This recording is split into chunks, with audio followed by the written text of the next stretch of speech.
when did you fall in love with like women in hip hop?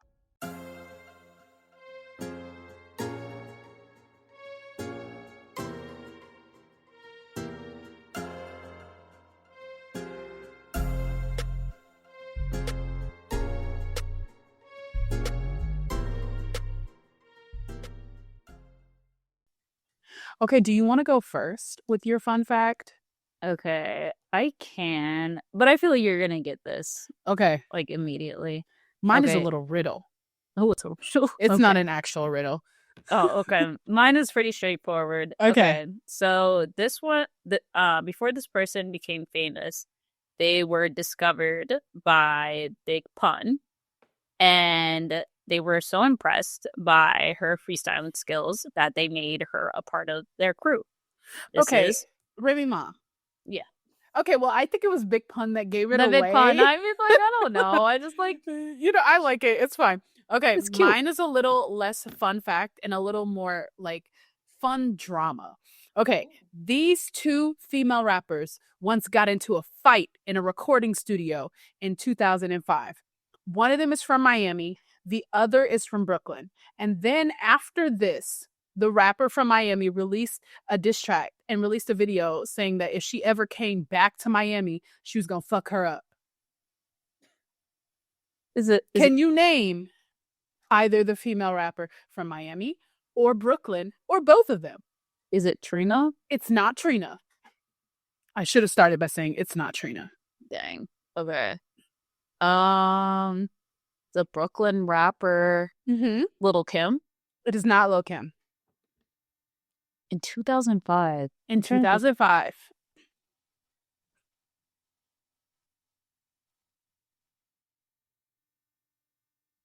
I don't know. Brooklyn. Why am I blinking? What am I like? Now, Foxy Brown? It is Foxy Brown. She's the Okay. rapper from Brooklyn who got hit in the head. By who? It was Jackie O. And Jackie then O, Jackie O okay. released a diss track after called TKO. And then she also posted a video. And I don't know where this was posted, but she said if you ever come back to Miami, she's gonna fuck her the fuck up. And Foxy Brown had denied that there was ever an altercation, but they said that she was being disrespectful and that Jackie just jumped on her and like beat her ass in the studio. It's not funny. I just thought it was so random a story that I is had so found. random.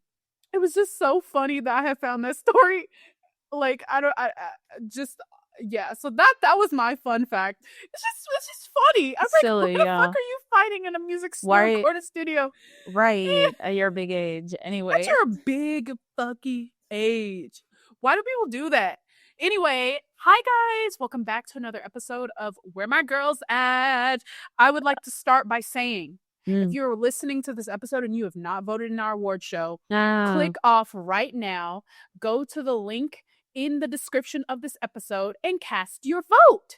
Do it now. Send it. Do it right now. We're holding up our fists. And then send this to 5 of your friends. If you don't have 5 friends, we'll say 2 or 3 of your friends. And also make them vote in our award show. You know, it's all fun. It's all fun. Yeah. How are you? How have you been? What's going on? I'm good. I feel like I fully recovered from Halloween weekend. I think. Good. Like, it was cool. Me and my fiance and his friend, we were the Powerpuff Girls. I saw your TikTok. You guys look so cute. It's so funny. It's so funny. Can you imagine that it wasn't even my idea? They were. I actually excited. believe that. I believe that 100%. And it was so funny because I think they really enjoyed having the wigs. Like they were like, oh, like now is this what it feels like? It is. You know what I mean? Like sometimes it's fun. Like you see what it gives. Like you just it just gives you an energy boost. Like how could you exactly. So they were feeling like baddies. They were feeling like baddies. I love that. You should feel like I think even men should feel like baddies sometimes. The problem is they've taken it too far and they want to be baddies all the time. Remember, we need somebody to be the boys. Okay. Right. Who gonna be the boys? Essay, I will attempt to explain club culture and why. Don't even get me started on that shit. Did I ever tell you once? I probably did tell you this. I was in line. I was going to Issa Rae's bar, Lost. Okay, yeah. And this random black guy, and like he had brought like he was drunk. And then I was like in line by myself because I'm like waiting for my friend who was coming to meet me. But I was like, I'm not gonna wait because the line's gonna get really long if we're waiting in this line forever. This guy comes and just cuts in front of me. He just directly stands in front of me, doesn't ask, doesn't make any excuses, just stands in front of me. And then I'm like, hey, excuse me, like, what the fuck? What are you doing? Like, why would you bring, like, you're a grown man. And then he brought another grown man and his girlfriend to stand in front of me. Oh, and I was like, excuse me, like, do you work here? And he's like, no. He's like, just chill out, calm down. I said, what are you talking? I was at the front of the line and he just came and stood in front of me. And then I was like, no. And he's like, and then he's like, you have acne on your face. You need Skims. You really have bigger issues to worry about. You need to fix that. Like, he started berating me in the line. And all I said was, you cannot cut in front of me. You don't work here. You like, what do you mean? Why are you yelling at me? So I'm like, well, your beard looks like we're just arguing. Now this grown man is arguing with me because I did not want to let him cut in front of me in the line when he didn't even ask. He just cut in front of everybody. So much so that the group of guys behind me had to be like, hey, you can't talk to a woman like that. What is your problem? And then he just didn't stop. He's calling me all types of bitches and all this. And I'm like, over the fact that I wouldn't let you cut in front of me in line to get into the fucking bar? What? And the crazy thing is the other grown man that was with him and the other woman didn't say anything. They just let this man berate me. People suck. Just attack me. And I'm just like, what the fuck just happened? So I totally know what you mean. These men get out of hand at these clubs. And I'm like, but I'm so glad you brought up the cutting line issue, because that happened when we were getting to the club for Halloween. Groups of people, and I'm like, what is going on here? Like, there is no decorum. Where are the security people? Where are the hosts? Like, they don't give a fuck. And I was like trying to like stop myself. I'm like, do I say something, or is this just like what club culture is now? Like, I'm like, I feel like you never know. I feel like you never know, because it's like I would want to say something, but it feels like when you say something, you're an asshole. You're an asshole, and it makes it worse. Like, there used to be rules, unspoken rules that we would follow. People don't give a fuck no more. People do not care. Okay, well, like, I'm sorry that happened to you, but also I'm like kind of validated that like this stuff happens everywhere. Okay, it's a bit crazy, and I'm actually glad that I don't really go out as much, because it's the winter time. I'm indoors with the heat on, and I'm just like, I can't really deal with that too much. Like, I feel like I've had my fill of all that bullshit. Yeah, I feel you. So I didn't really have the best Halloween, but I thought my costume was cute. So they ate, so there's that. Should we get into some hot topics, because we have quite a bit to talk about, girl? Okay, we have to talk about Glorilla and her beefing with Megan Thee Stallion's team or something like this. When did this girl? I feel like all of this was like, girl. You know how we talk about how like things are like the internet starts things between people, and then it just festers, and then it's actually a thing now. That's what I feel like this is. And that's my issue, is it's never about the music. It's about the music. It's always some stupid ass stan shit.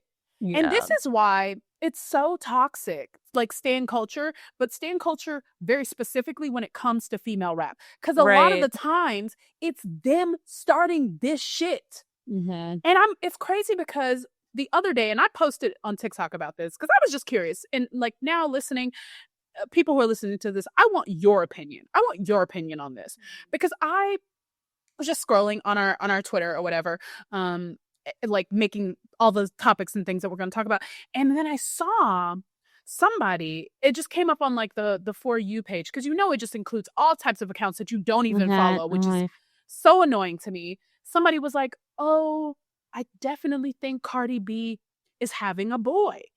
Because when I was pregnant with my second son, I said, hold on. You're not in middle school? You're a full grown adult with 2 children running a Cardi B stan account? You have a full-time job and you are running a Stan account? I thought they were all in high school. I'm just no, this is baffling to me because not only do I not understand how you have the time, I don't understand how you can give that much of a fuck and also be a parent and have be a parent on top of and that. you are the one who is orchestrating this beef. And they treat all these female rappers like they're endangered species. If somebody says something about them, they're like, how dare you attack her like this? You don't know what she's been through. How dare those monsters in that other fan base? And all they do is try and, like, it is insane. No, it is pretty crazy. Nuts. And I just hate that Glorilla really fell for the bait here. Because I need her to understand, girl, yeah, we love you. We love the music. We've been listening to her, putting her on, like, and talking about how we believed in her. Even when she had that whole slump and everybody was like, oh, she's finished. I was still like, no, I believe in her. I'm Team Glorilla. Let me tell you one thing. If it's nobody else, it's me and Megan Thee Stallion against the fucking world. I hate to say it, but if it's nobody else, it's me and Megan Thee Stallion against the motherfucking world. I can't. You will lose every time. You'll lose every time. I'm sorry. It's me and her against the world, bitch. Come on. I'm not even joking. Yeah. If she has 0 fans, I'm dead. Exactly. I don't give a fuck. It's never, and the crazy thing is, and this is, I was telling my friends this too when we were pre-gaming on Halloween. I was like, and the crazy thing is it could never be about the music when it comes to Megan Thee Stallion. It could never, because these bitches can't bar up with her. No, I totally agree. I totally agree. You know what I mean? Like, they just could not. They got to take it to the internet because they know how people feel about her on the internet after this whole Tory debacle. So that's where they're gonna get all this validation. It's never about it could never be about the music. It could never be about the music. It could never be about, like, the looks. It could never be about who's a better performer. It could never be about some shit that is awful. It could never be about who's wealthier, who's more successful. It is always the internet shit with these bitches when it comes to Megan Thee Stallion. But the bitch is winning in real life. Like, literally. And you know what? And that's most important. And that's what's most important. But it's just so annoying to me that you are a grown... Well, actually, I mean, I don't know how old Glorilla is. Like, I genuinely don't. Like, I think she's in her 20s, but she definitely seems like younger than me. So I think I'm gonna guess like 26, something like that. She got to be something like that, you know. But she just seems 26. 26. I think you're too old to be susceptible to this kind of bullshit. You know? Yeah, I agree. I think that, like, I don't know. You got to be able to see past this. Like, yeah. We've been on this internet for too long. Too long. Not see. And I think, you know, it's also another side to it, too, like you said, about, like, how the stans had started this shit.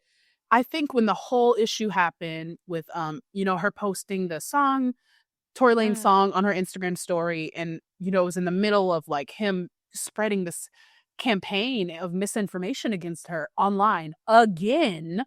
And that whole thing happened. And then, you know, she the way that she reacted to it, I think rubbed Megan's fans a certain way, you know. Like, I think however you feel about whether or not she was genuine, we will never know, but they took a side then, like the stans, like the very staunch. So every single move she has made since then, she has in fact had Megan's fans, like, on Twitter, on Instagram, all in her comments, like, you're trying to be her, you'll never be her, Megan has her like so that has been happening.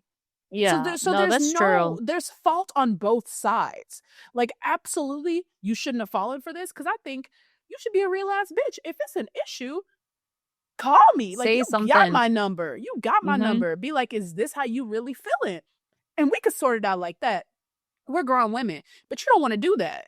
You want to take to heart what a bunch of, you know, people who run stan accounts apparently professionally. You know, I mean, because at this point, I don't know what else they do. So for me, I was very disappointed in her as far as this was concerned, because I just don't think it had to happen this way. And for you to be moving weird like this, it just seems like you should be better than this. No, I agree. I agree. I will also remember, I guess, like, oh no, have like Meg stands, do you think that this was like going back and forth? Because it's like Meg stands were like, oh, like Glorilla's just copying her bar for bar, like terms of like rollout, looks, like all that type of stuff. I'm like, do you think that it's like, I don't know.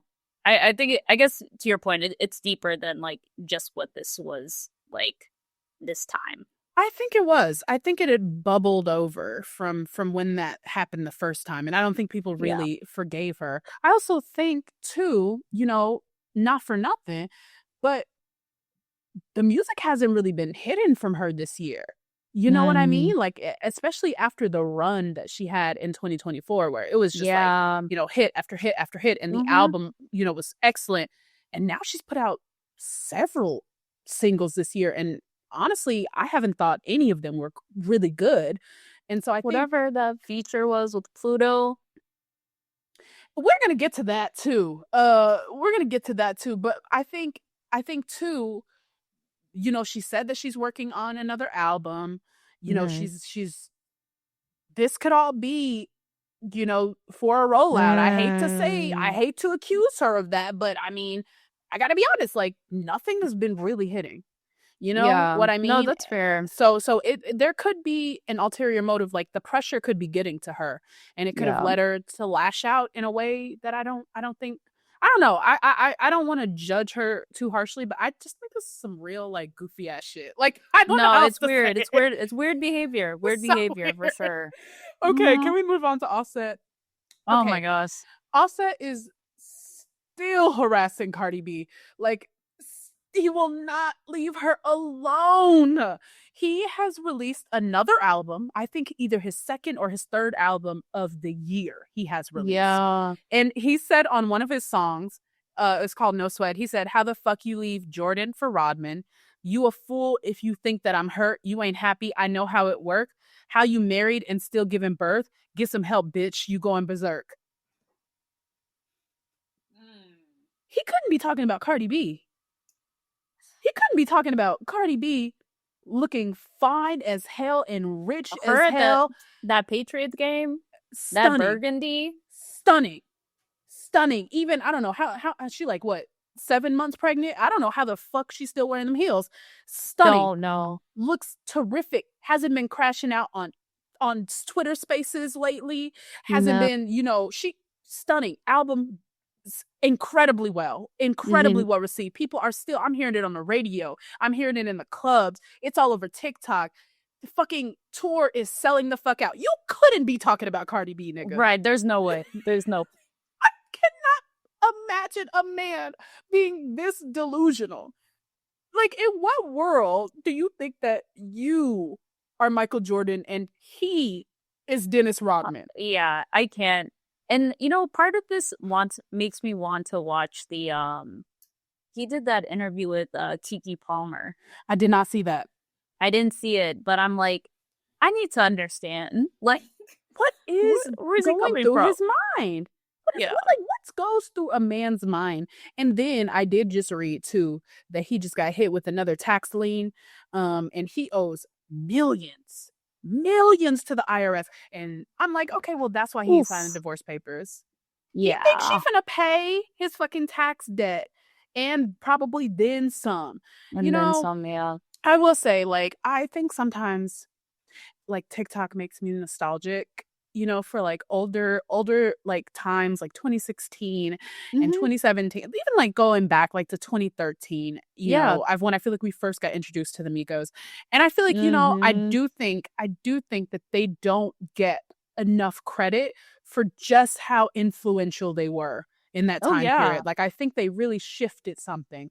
Mhm. But you still riding on that high, baby, and It's not the same. it's not the not same it's anymore. not the same, The solo careers are not the same. they have not hit. And this is why people need to stop listening to the internet telling you to go solo when you actually have no reason to go solo. Although I really think they just did not like each other anymore.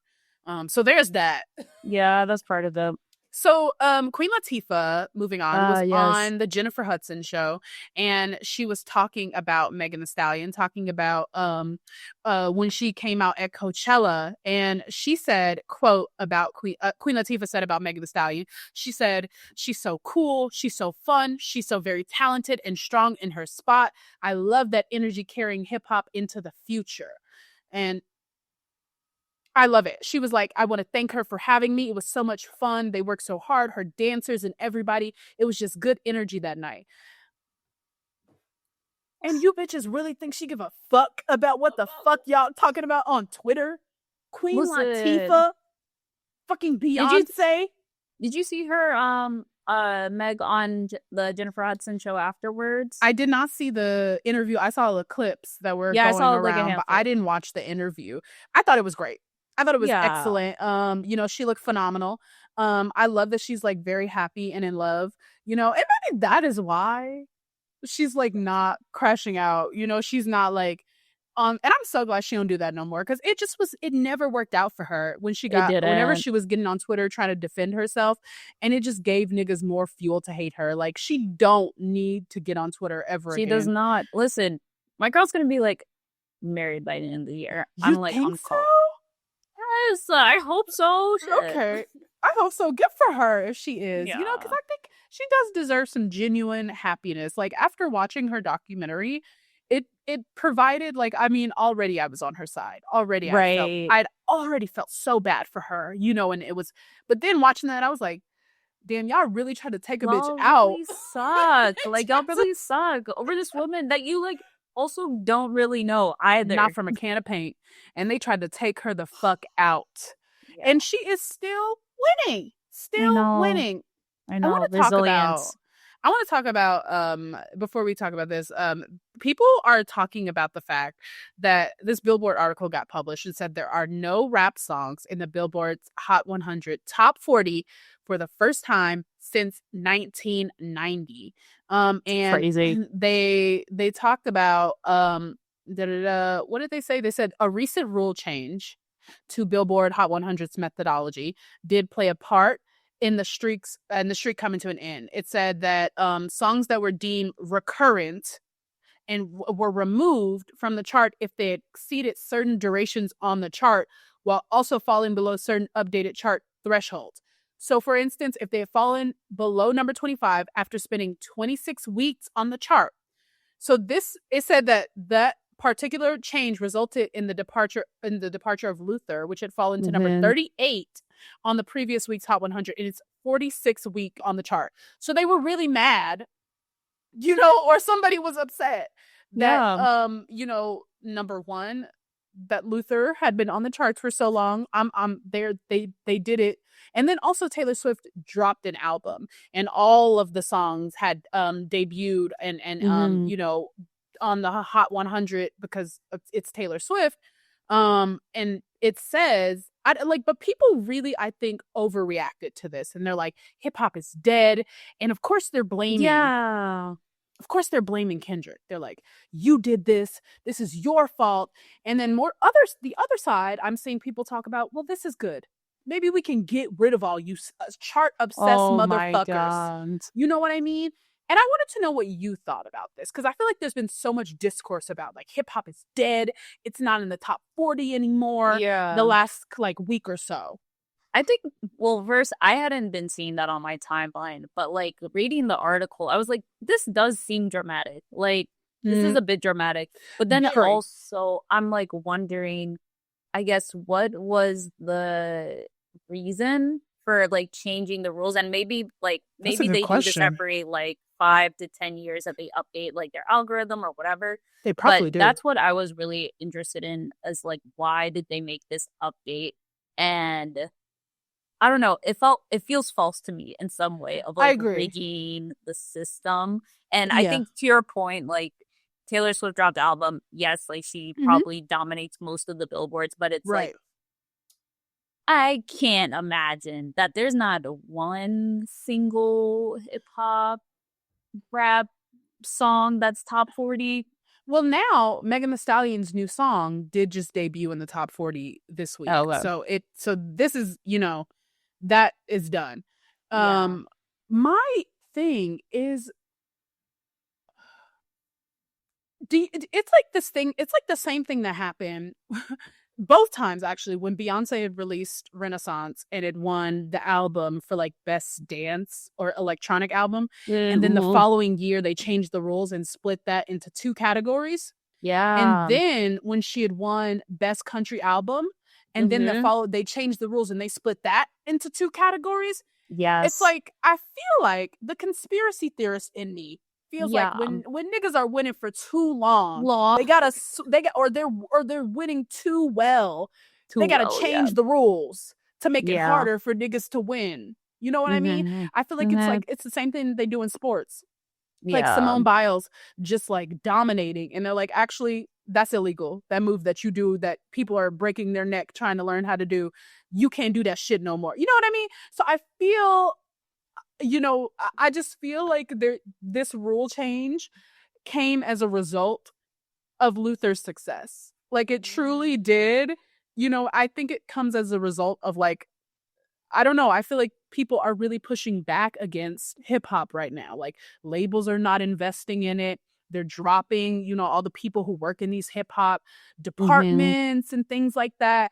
They're leaning towards conservatism, and Well, I people was are about to trying to say, push yeah. all the niggas out.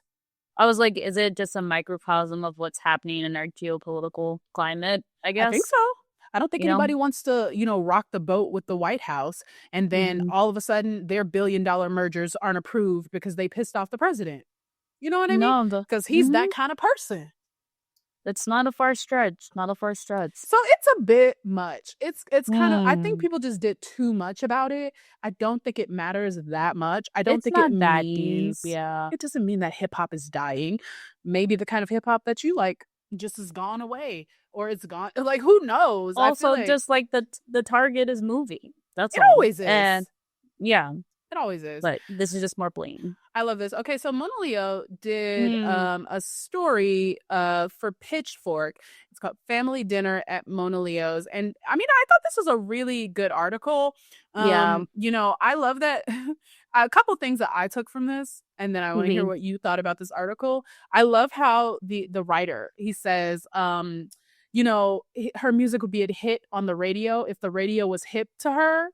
Because I feel Ooh. like we have been saying that Mona Leo deserves radio play for Mhm. many, many, many years. And Yeah. like, so I'm glad that now she's having this moment, and I'm hoping that it leads to some like Mhm. real radio play. But then another thing, there's this quote from the article that I loved it. And it says, putting those human complexities on wax isn't always a Yeah. freedom granted to the women of hip hop. Too often Mhm. overanalyzed and unfairly critiqued for their personal lives with the fervor most guys don't have to deal with. Ridiculed Mhm. if they don't look on point, have crossover appeal, be down to earth role model, talk their talk, but say the right thing, have thematic depth, but still the life of the party, be a put together star, and deal effortlessly with the stress that comes with that. It's been that way since the exploitation of Roxanne and Shantae, since the tabloid fodder of Lil' Kim and Foxy Brown, since Megan Thee Stallion had to beg to be believed. Something about being a Black woman, you just get treated in the most sinister, weirdest way, says Mona Leo. They're obsessed with holding us accountable for things that nobody needs to get held accountable for, and are constantly trying to chastise you for every decision you make in a way that's really harmful.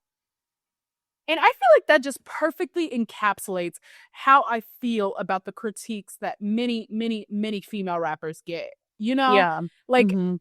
you're expecting them to be so perfect, and then at the same Mhm. time criticizing them when they are. Mhm. And There's no winning. there's no winning. You know what I mean? Mhm. I also love how he talked about in this article about Sexy Sulan and how she was like very unafraid to Yeah. take a stance. Because I feel Mhm. like we're in an era where like there's no politics in rap anymore. Everybody's Mhm. riding the fucking fence. Like people are too afraid to take a stance anymore.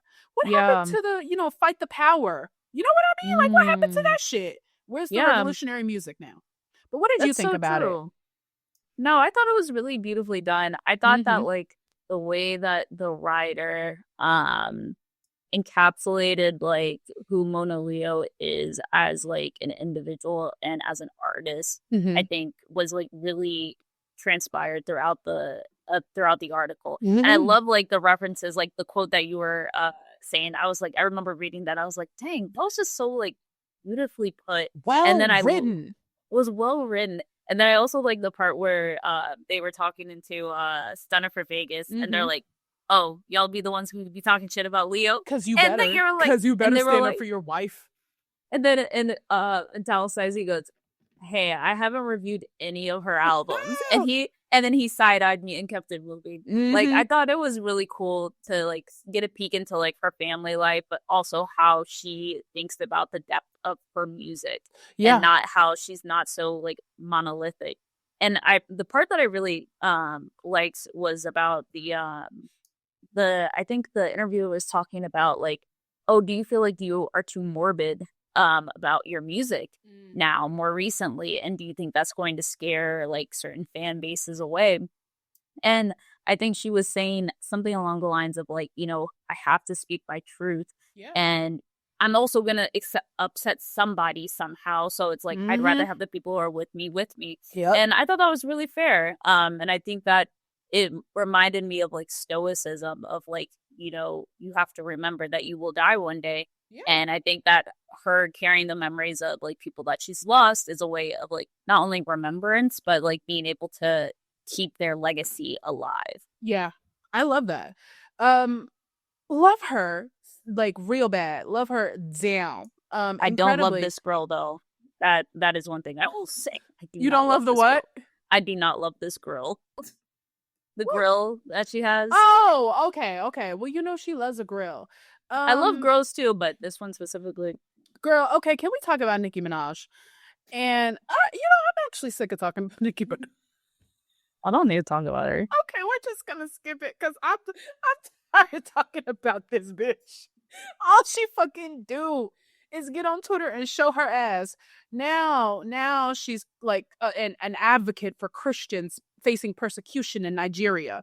And she's thanking the president for standing up. I didn't even read the article. I couldn't. And then she's claiming that Ra Ali stole $30 million from her, and she's run to a blogger to tell. It's why is it always so much going on in your life? There's always. She needs some help. I want to talk about Coi Leray. Yeah. Okay, because Coi Leray, she did an interview. She's rolling out this album. We don't know when it's going to come out, or if it is, you know, going to come out this year. It probably won't. But she was talking in this interview that she did. She said that around the time that she released Players, when she had just had like a huge moment, and she said, I was actually the most unhappy in my career. She said everything was happening so fast to the point where I couldn't even get in control of my own narrative. And you know, when you don't have control of your own narrative, you let other people tell your story, then everybody has an opinion of what they think of you. And she's saying, now I want to document like the process. I want to bring people actually into my world and let me tell my own narrative while I have a big record. I don't want to just be like a record. Because she says she wants them to focus on her talent and her greatness instead of like negative BS headlines. And I want to know what you thought of this, because I do remember it being very interesting a time for her. Like, she had all this success, and then after she started releasing, you know, music that really just felt like she had lost her way, you know, a bit. No, what was the name of that album? Yeah, it was called Coi. It was called Coi, right? Yes. No, I think it makes a lot of sense. And I remember, what's her name? I think JT also talked about this too, of like once like City Girl started blowing up and she was just getting released, like there was already a narrative like created of who she was. Yeah. And then it's like, okay, you have to go with it because it's like you have this rising fame that you are latching onto. And I think it can be confusing. And so I think that it was, I was a little bit sad to hear about it. Yeah. That I was just like, dang, like she was going through so much. And it's like, it's really, I think it has to be mind altering to be presumed to be so happy and successful, Yeah. but to be feeling so sad and like removed and detached from like Yeah. your success and not even enjoying it. And And trapped by so, it too. yeah, and Because you trapped know by you it. can't come out and talk about it. The record label would Exactly. not like that.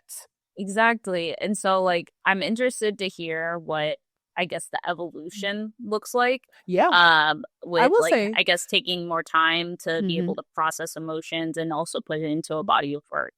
I will say, you know, I did like the Act Like You Know song I did with too. Shoreline Mafia. And so I'm like, okay. So she still got it. Mhm. I'm like, okay, I love that she feels like she's like, you know, getting her spark back, you know, and that Yeah. she's ready to do this again for real. You know, because Mhm. it felt like some of that other shit was for play. It was so bad. It really, But I like it really but I did. like that she said that she's like, I'm not just trying to be like a one trick pony. Like I'm not just Yeah. trying to have like this one record. And it's like I have more to give. I Yeah. just need I guess she needed the space. Yeah. I feel that. Sometimes you do Yeah. need to take the space as an artist. Mhm. So the one more thing. Okay, so Cardi B, she was on Twitter Spaces talking to her fans. She says there will be no deluxe for Am I the Drama. Instead, she's planning for her third Good. album next year and says it'll have different lyrical themes as she enters a new chapter in her life. She says, I see you guys asking for a deluxe or asking to do a remix album like Charlie XCX or something. Unfortunately, I'm not doing none of that. However, I want to put out another album in less than a year.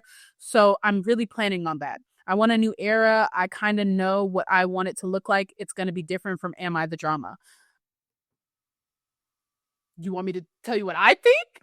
I mean, yeah, I'm sure it's what I'm thinking, but this is a situation just like SZA. They've invested all this time and all this money into all these songs. And they're like, yeah, you're going to have to make some shake with these songs. And so she's about to put out the rest of them songs she recorded in the 7 years since the last album as another album. This is not new music. It's not. And under no circumstances is Cardi B currently recording an entire other album. It is already music that she has recorded that she has to put out because they got to get a return on that. She got to make some money from this. I just don't believe it took you 7 years to put out this album. You're about to go on your first arena tour and you already have another album planned. Yeah. No, that's so fair. My thought was gonna be like, there's no album. There's no album. There is no album. There is no album. That's also that. That's I'm also like, girl, just enjoy this and like don't promise us something like, and it not come true. Like, under promise, over deliver. Like surprise me. Like surprise me with an album. You ain't gotta lie. I don't need to know.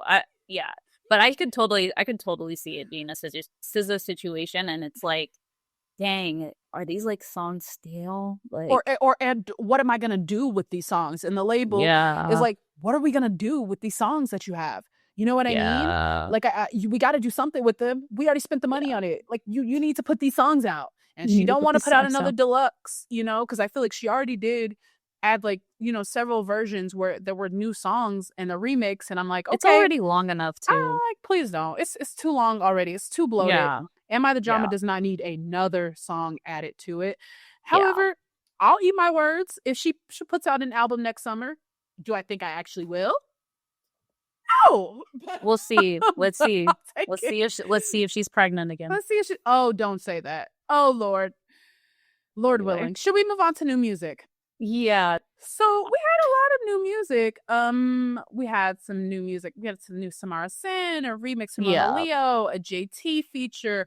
We had even Sad Boy, Bunna B, Megan Thee Stallion, even new No Name. You mentioned earlier you were talking about this song that Pluto previewed on Instagram Live featuring Glorilla.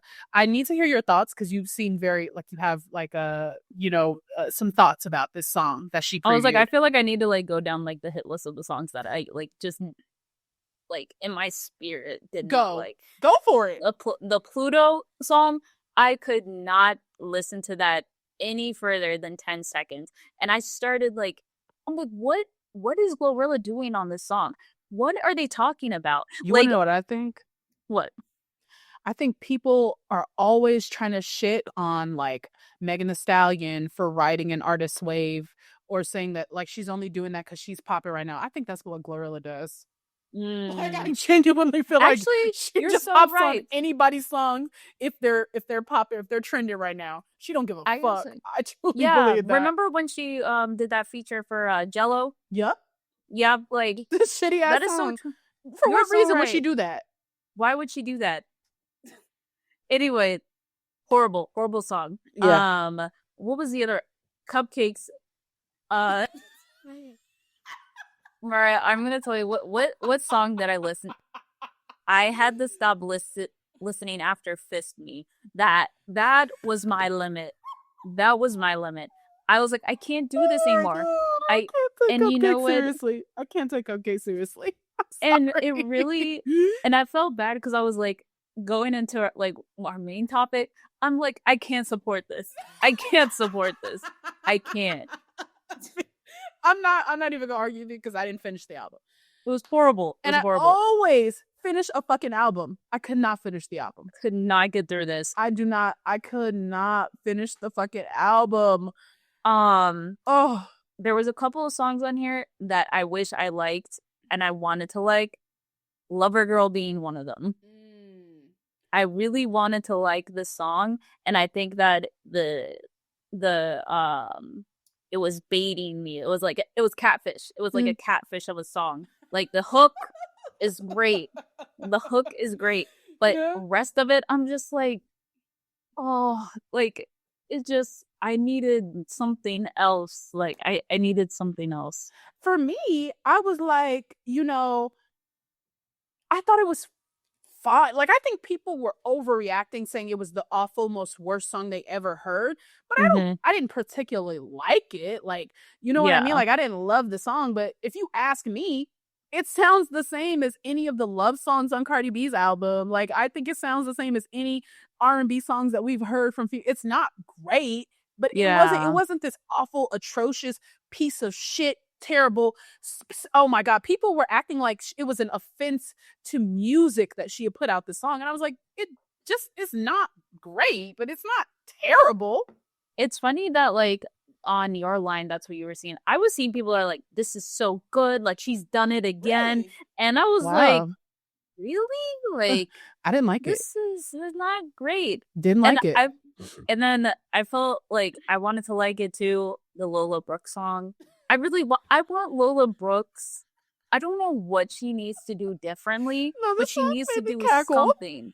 She needs to do something. I was like, why are you always hopping out of the SUV? Why is she like running on the top of one Escalade, running across to the other Escalade? I'm watching this video. What is going?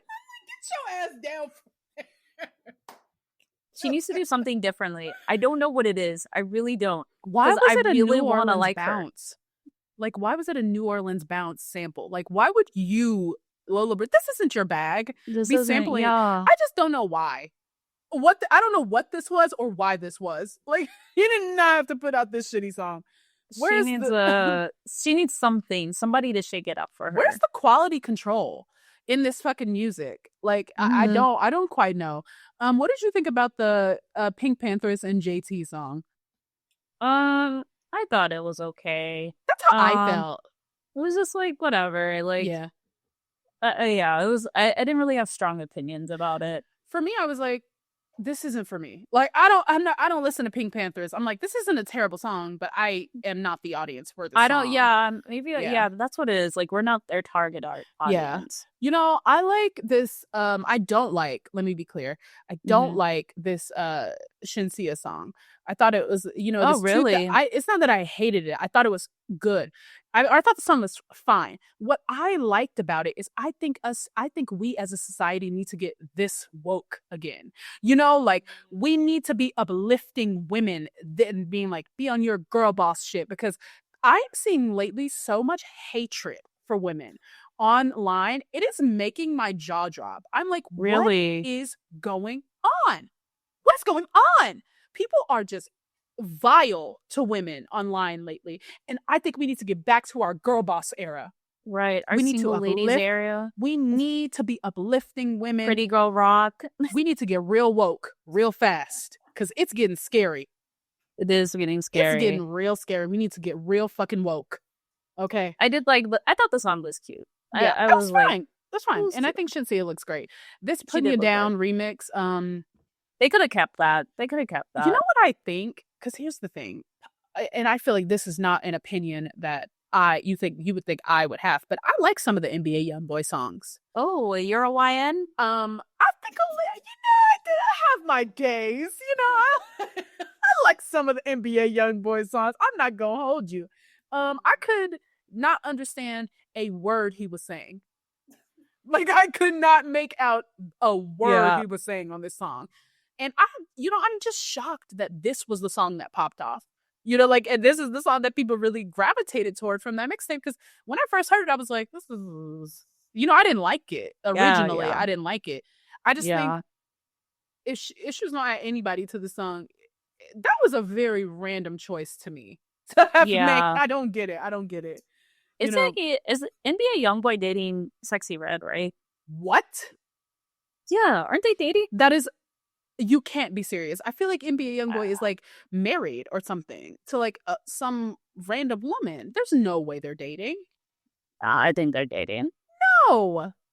Why Sexy Red? Yeah, I think they're dating. I've never heard that. That's literally that's the first anyone has ever. I see a lot of things, but that. All right, I gotta find it. Okay, I gotta find it. But I thought they were dating. Missed me. I did not see that one. So, yeah. What else? I liked the Ghost song with Samara Sin. I liked that one. Cute. I thought it was cute, but I don't really know if she added anything to it. You know what I mean? That's fair. Anyway, should we move on to our main topic? Yeah. I thought this was there was something else that I had planned to talk about as a topic today, but I feel like with the backlash that Megan has been getting because of the song Loverboy, that I thought we should finally talk about this. So today for our main topic, we're going to discuss do they always talk about the same thing? And the double standard when it comes to female rap and the range of topics that they discuss. And I think its impact on the culture, like as a whole. So my first question is, why do you think female rappers get criticized for their song's subject matter? And do you think they are held to a higher standard than male rappers? Or you can even say any other artists?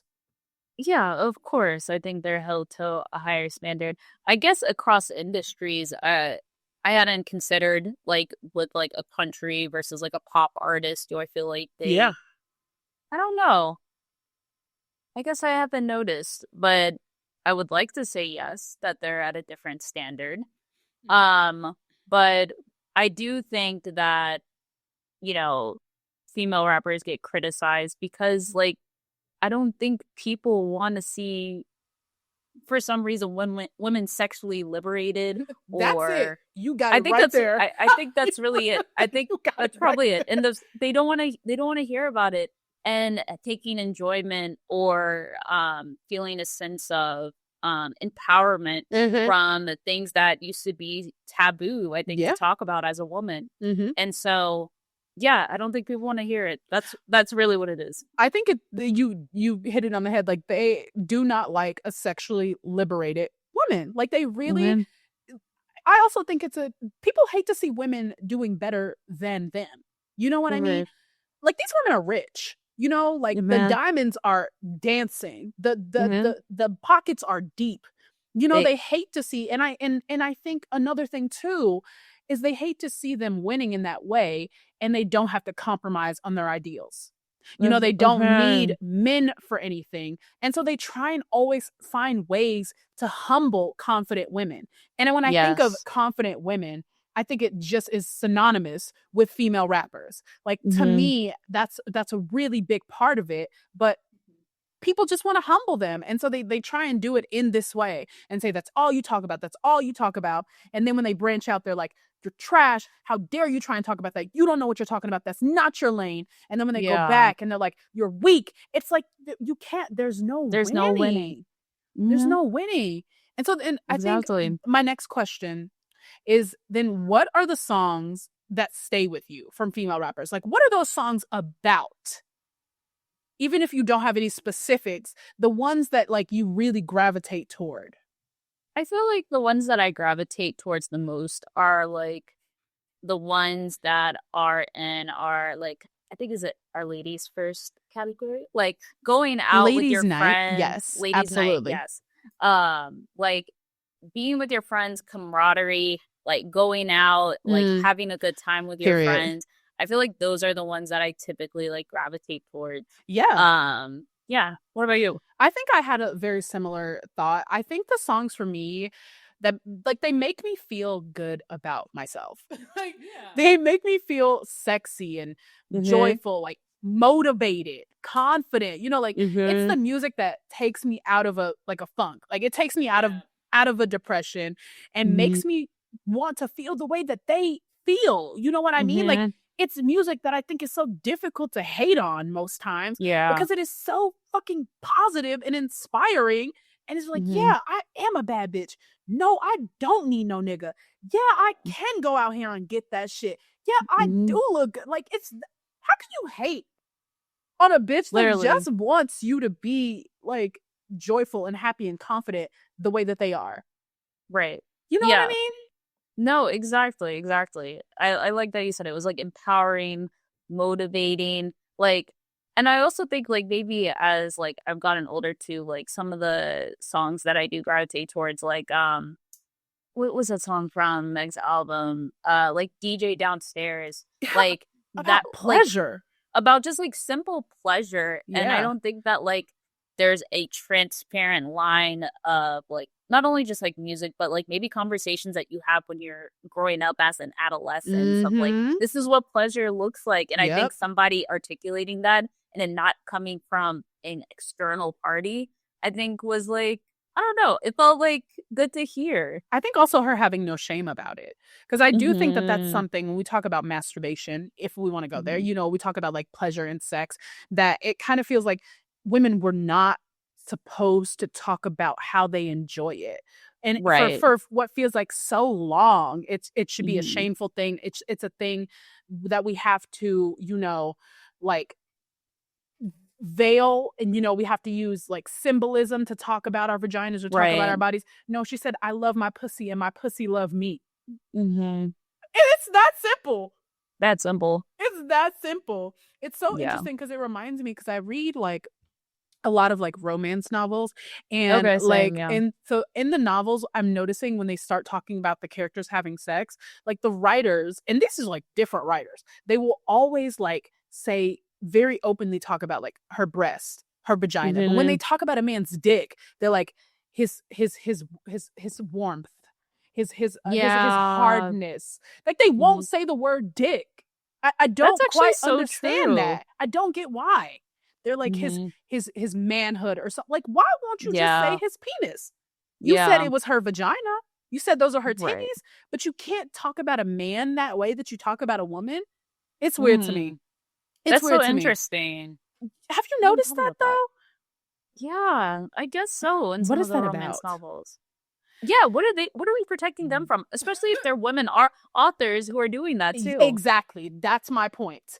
Okay, so then Mm. my next question is, do we feel like the sex talk in female rap is excessive? Do they all talk about the same thing? And do you think that some are held to a higher standard than others when it comes to that? I think all of them talk about it to a degree. Mm-hmm. I think the percentage varies by artist. Yes. And because of that percentage, it that standard differs. Yeah. And so like what's her name? A Cupcake. Yes. Yes. Cupcake. Yes. That's that's all she's got. There's Unfortunately, nothing else. there's nothing else. Nothing else in the But arsenal. but I gotta meet expectations. I know this Exactly. is all that she's gonna talk about. Yeah. Sexy red. This is all she's gonna talk about. Yeah. Okay, I know that, but I don't think all of them do it. But I think that there are levels to Yeah. this of what it looks like. You know what I think? I think there's such a double standard because I don't think it's excessive if it works. You know what I mean? Like, I don't, Mm, people are not complaining that Pusha T and Jay-Z are still rapping about selling cocaine 20 years later. They're not mm, complaining about it because it works, you yeah. know? And I think, okay, yes, I do think a lot of them talk about very similar things, but I cannot think, I don't think that the market can be oversaturated with that when it's who you are. Like it's in you, not on you. You know Yeah. what I mean? Mm-hmm. Because some people you Mm-hmm. can tell, like Lizzo, are putting on a front. This is not who you really are. So it doesn't work. But if it sounds like you, if it's in you and it's not on you, then it works. Like Then it works, yeah. I don't even like when people pretend that it's women who only do this. You know, No, or of that it's only course women not. who do this. Cause you are not, I'm not going to listen to Kendrick expecting him to sound like Drake. You know, Yeah. I'm not listening to Jay-Z expecting it to be Future. You go Hmm. in listening to the artist because of what they rap about specifically. So why are Right. you expecting one thing from this artist that has never done that one thing? Right. I don't get it. Like you're shocked that Megan Thee Stallion is talking about her pussy? What? Right. We can't be serious. You know what I mean? It's just it's so silly to me to be Yeah. complain about something like that. We do not get on Pusha T for talking about selling cocaine. This man has not sold cocaine in 20 fucking years. And Right. nobody is saying shit to him. Nobody cares. Drake is still complaining about getting left by a girl in 2009. It's 20 years later and nobody's Yeah. complaining. No one cares. But when it comes to women, man, you know, Yeah. and then I think Oh. my next, Mm-hmm. Go. the second Yeah, go ahead. question, like, do we think though, in like the sub question of this, do you Yeah. think that some women are held to a higher standard than others when it comes to this? Like, are they harder on certain women for talking about sex than others? Yes. So like again, for like the example of like Meg the Stallion, like yes, she talks about this, but she also has the brand depth of other work. And so I think the expectation is different, that it's like, okay, um she can have more material Yeah. on other facets of her life versus like a Sexy Red where no one's gonna think twice if like, yeah, this is what she talks about. Because you know what you're So expecting. because you know what you're expecting from like the specific artist. So I don't think that I think that the standard is because of who the artist is and how people perceive them. I agree. I just think like a lot of people because of their likability and some because of their commercial success get a pass, like Cardi B. I think is a big one. Like, you know what I mean? Like, she's not the best rapper, but Mm-hmm. she gets a pass because of likability. Her bars aren't that deep. There's no double Yeah. entendres, but nobody's criticizing her for that because she's likable and she's successful and she can make a good song. But if we sit there and we listen to the lyrics, this is no different. This is something we should be criticizing her for. But when you try and criticize her for that, people are like, well, but it's still number one, but it's still selling, but you can't. That's their argument. I think Glorilla is Yeah. another. She's constantly talking about this nigga and she's cheating on him or he might be cheating on her and Yeah. this and that. And it's like it's every song. That's what it is. But nobody Mm-hmm. gets on her because she's likable. You know what I mean? Right. Right. We're still bumping your music. So it's like, Exactly. it doesn't matter what you're doing. Yeah. Exactly. It doesn't matter if the lyrics aren't there. I feel like some people are held to a much higher standard than other female rappers who I think get a pass, you know, just because they're likable Yeah. or they're very commercially successful. Hmm. So where does Sweetie fall in this barometer? I didn't even think about her. She hadn't crossed my mind until you just said that just now. She had not crossed my mind. I don't think Sweetie is held to any standard. I think she's very universally disliked. You know what I mean? And I don't mean it in a way Not that people disliked. I don't mean it in a way that people dislike her character or don't think she's, Yeah. you know, smart or attractive or anything like that. I mean it in a way Yeah. that nobody is expecting her music to be good. It's Like, just not- neutral. Yeah. It's just, oh, that's a Sweetie song. I'm never going to listen to it again. Except for me, because you know I still love some of those songs.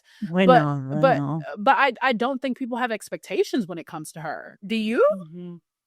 I don't think so either.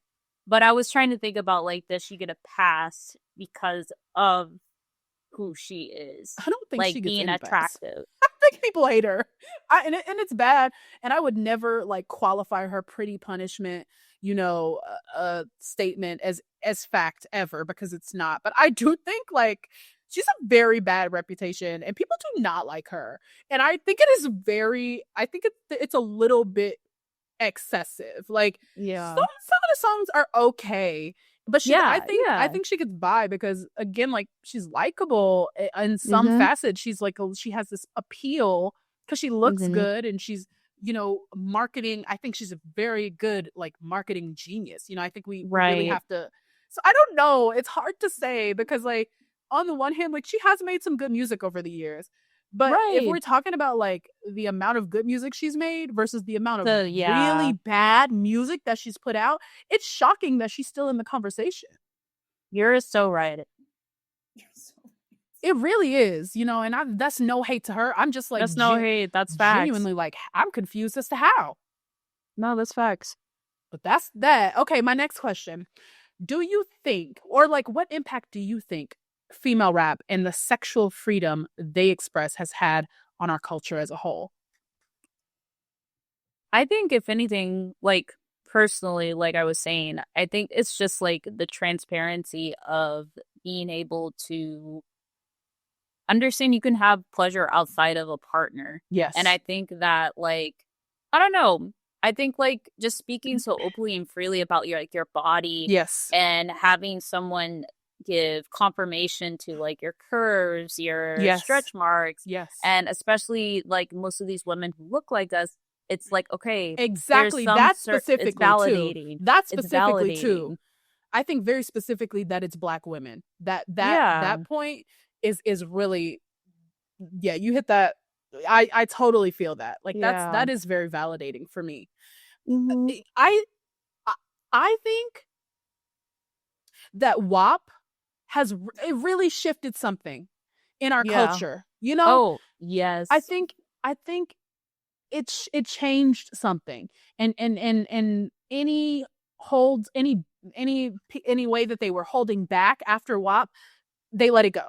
I think the respectability, I'm not going to say that respectability politics doesn't still exist in female rap, because we know it does. But I think in the music, for a while there, it was out there. Like it was getting real loose, real free, and real fuck niggas get money. And I was like, I love this. This feels like the 60s. Is this what it was like with the free love movement? Like, I mean, it was everywhere. I do think that we are taking a shift. We're taking a turn for the hard worse. left. A hard left or a hard right. Right. A hard right into conservatism, and I don't like that, but the pendulum always swings. So I'm not, right. We just got to stick it out. But maybe to your point, maybe there's going to be more revolutionary music that comes from it, though. When? Can it be today? Can it be today? Shit. Yo. It's not bad enough. It's not bad enough. Not enough people are hurt. Really? Everybody's about to lose their food stamps. I heard that there were 42 million people on food stamps. And up until maybe like last week, all these people might have gone without food in the month of November. 42 million people, and you're just like, no, we're not gonna feed them. It's Thanksgiving, you troll. What's wrong with these people? So I mean, is that not enough inspiration? I don't know. I don't know. That's scary to think about. I know. My last question then. What do we think is the future of female rap if this trend continues, if this very, I think, heavy criticism continues of the type of music that they make? Like what do we see happening in the future? Well, I think it could go a couple of ways. It's either, women become more, I guess, artful about how they describe their like sexual endeavors, and it becomes more of a like, I don't know, from your interpretation from listening to their music versus being so overt. Or I think it could go the other way where it's like, you become more blatant about it. And I think it's like you continue to push against the grain. Yeah.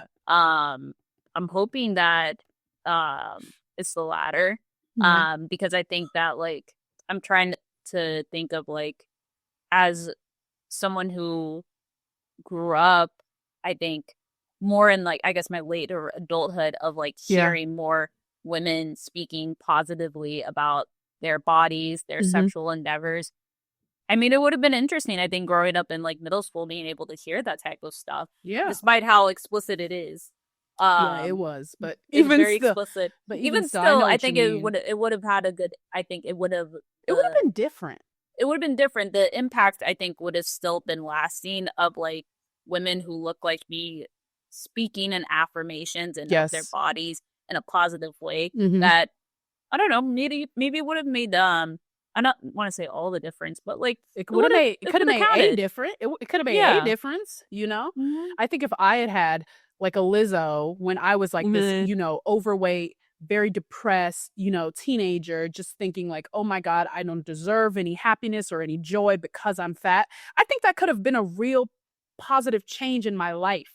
That Yeah. I had to wait many, many, many years to find. And I didn't have to Yeah. go through all of that. But you don't know that cuz you Right. don't know what you don't know. You know? Yeah, or what you don't see. Yeah. Exactly.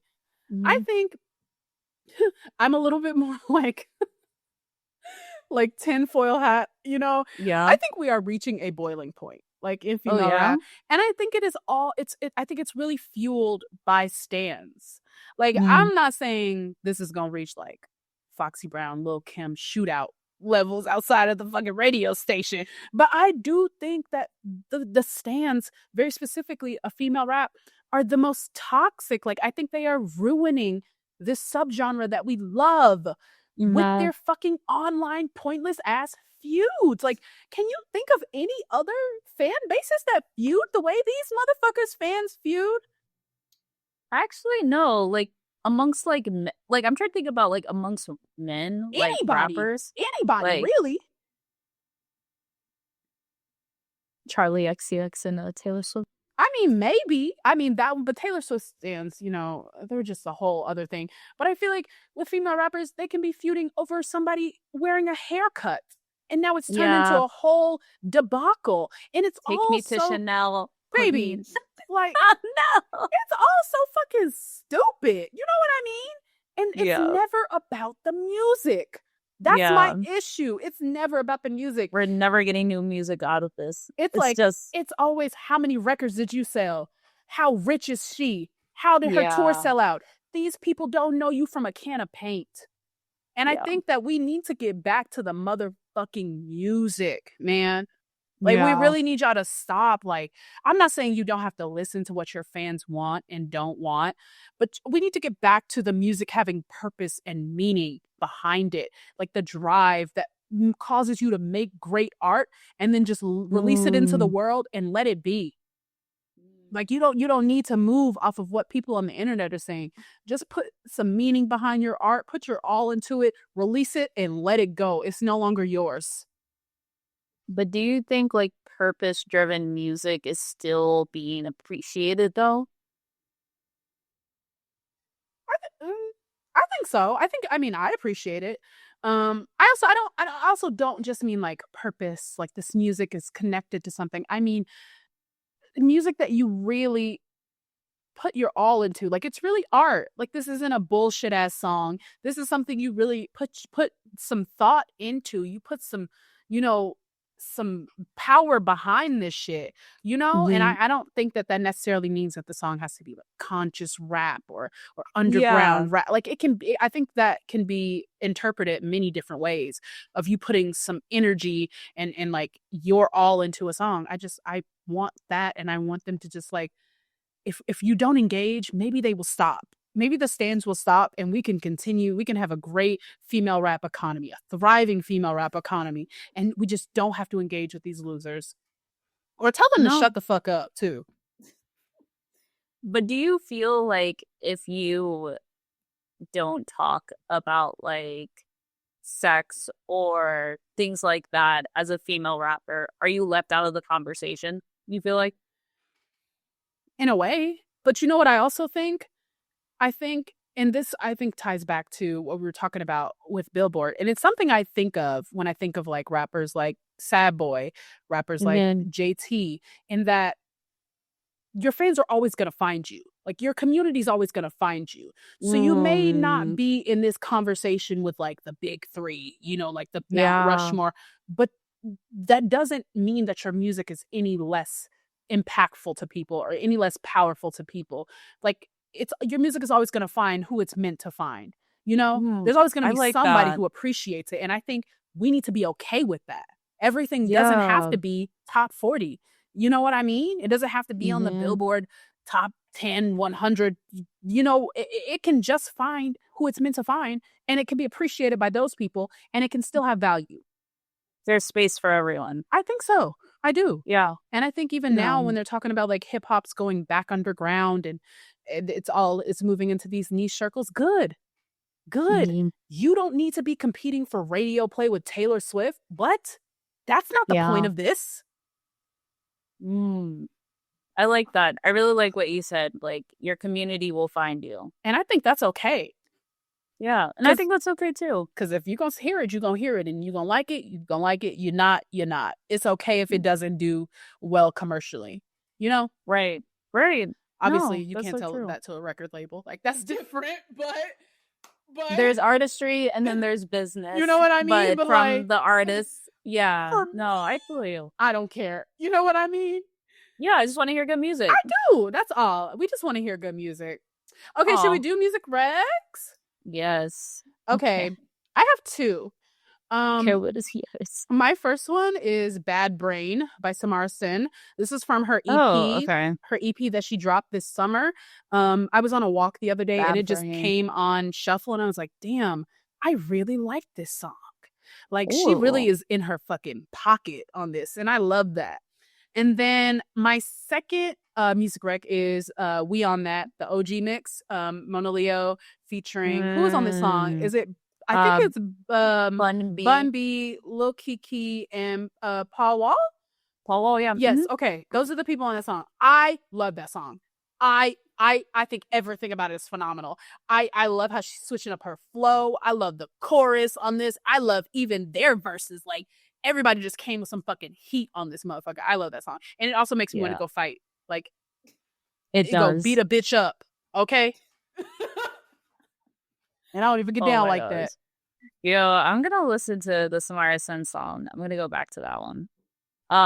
So my rec is Kiss Me by Cupcake. No. I cannot not recommend an album even more. Like, please. Anyway, like, if you want to just like waste like an hour. Anyway, my rec I think is gonna come from the Tia Corinne album, which I've still been listening to. Okay. And I know that you've been listening to High Demand more. I do. I like High Demand. It came onto my radio the other day and I was like, oh, wait a minute. I do like the song. Yeah. So I'm going to do Ironic. I've been liking Ironic too. I don't remember that one. I'll have to go back and listen to that. Yeah. All right, guys. If you made it all the way to the end of this episode, thank you so much for listening. Don't forget to vote in our awards show, and we will see you guys in our next episode. Bye. Bye. Thank you for listening to this episode of Where My Girls At, a podcast about Black women in hip hop. Where My Girls At is produced and edited by Mariah Woods and hosted by Mariah Woods and Brianna LaRosliere. Follow us on Twitter at Where My Girls At 2, on Instagram at Where My Girls At _TH, and on TikTok at Where My Girls At Pod. See you next time.